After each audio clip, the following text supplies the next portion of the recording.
In the thriller film Revolver from 2005, Jake Green, a London-based speculator, serves 7 years in prison before his release. After 2 decades, he and his sibling Billy visit a major casino to recover money owed to the owner. Criminal leader Dorothy Machi approaches Jake, who allows him to join his private game. Jake loses his first wager on a chip flip, but wins the same bet with him. As they exit the casino, Zach informs them of their danger and offers Jake a card to help them escape.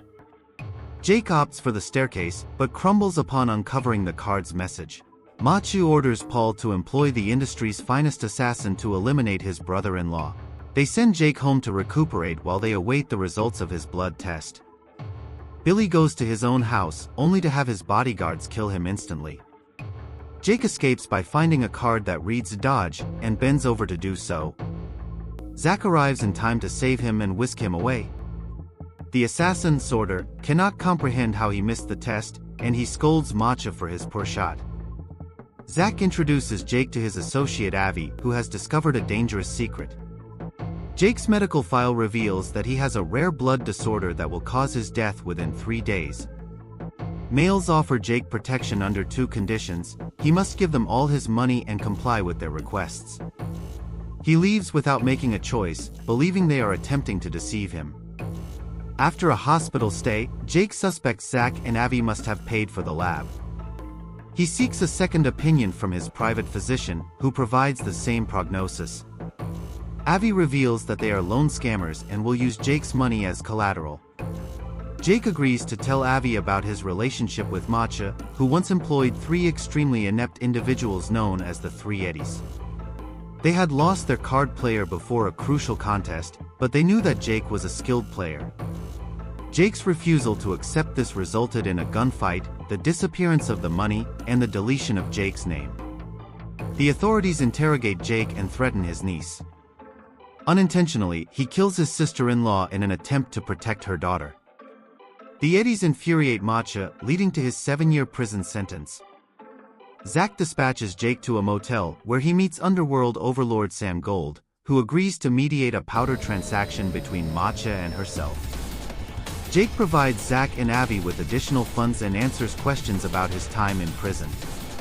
He chooses 7 years of seclusion, discovering the formula for winning any game in the world from library literature. 2 years after his parole, Jake discovers that the Eddies stole all of his money, leaving only a note stating, "You can only get wiser by battling a smarter opponent." Jake uses the formula to become wealthy at various casinos. As time passes, Jake maintains his employment by visiting clients and donating his own funds. Avi and Zach attach a wall to a vehicle, causing it to shatter when they yank it, while the safe on the other side holds the substance Macha promised Lily. When they discover they've been plundered, Paul dispatches Paul to solve the situation.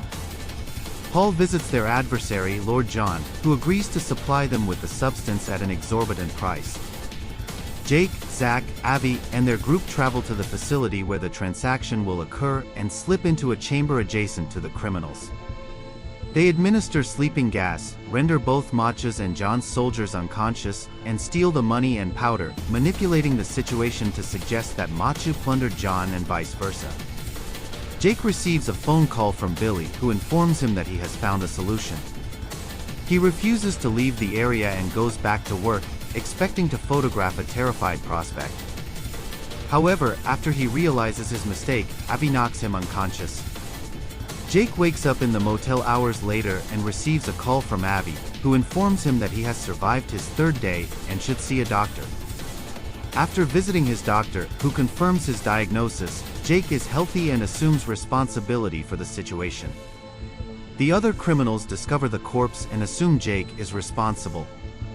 Jake visits Avi and Zach at their home office, where they admit they have always suspected Jake of lying about his past. They had been waiting for Jake's release from incarceration since his actions led to their dismissal by Macha. Jake agreed to give Eddies 3% of any money they lent him every month to save his life. However, when they realized Jake had no money, they stopped lending Oftish. Macha murdered the Eddies because they did not pay him back. Sorter recognizes John's admirer, posing as a hostess, and confronts her before killing her. His marksmanship is still effective, and she manages to discharge Macha's gun before dying. Sorter then dispatches his troops to Lord John's hiding place for his execution. Jake, a man who is a symbol of ego and avarice, is playing golf with Zack and Avi while they play golf on a rooftop. They explain that gold is a myth, and that he only has power over those who invest in him. Jake must alter the principles by which he allows others to control him. He donates the remainder of his bank funds and slips into Macha's residence. Jake experiences a panic attack while battling it, and he denies his ego, leaving the game as a free individual man. He arrives at Macha's residence with a pistol, possessed by his ego.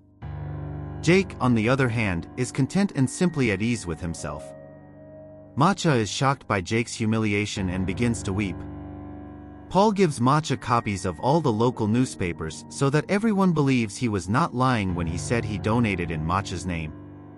Paul's revelation that Jake possesses the substances and has been exploiting them all along dampens the casino owner's concern for the local community. Paul, Sorter, and the remaining Macha retainers visit Billy, who manages to conceal his daughter from them. Billy learns that one of his bodyguards has betrayed him, leading to his abduction during the interrogation. Sorter experiences fear as Paul's torture techniques intensify. Lily summons Macha and presents him with a wreath that Gold has sent, expressing displeasure at his presence. Newspapers swarm with his name, warning him that it's his turn, and he won't have another chance. Avi and Zack bring Jake and the powder to Macha's casino, where Avi wins a game of chess against Jake. Jake is willing to embrace the truth, implying that these events have been figments of his imagination. Unfortunately, it is already too late, so the casino bodyguards bring Jake to Macha, who is with the woman. Jake assures his niece that everything will be okay, which enrages Macha because Jake shows no fear despite aiming his gun at him. The humiliation of Macha triggers the emergence of ego voices in Jake's psyche, leading him to conclude that he cannot harm a deceased man.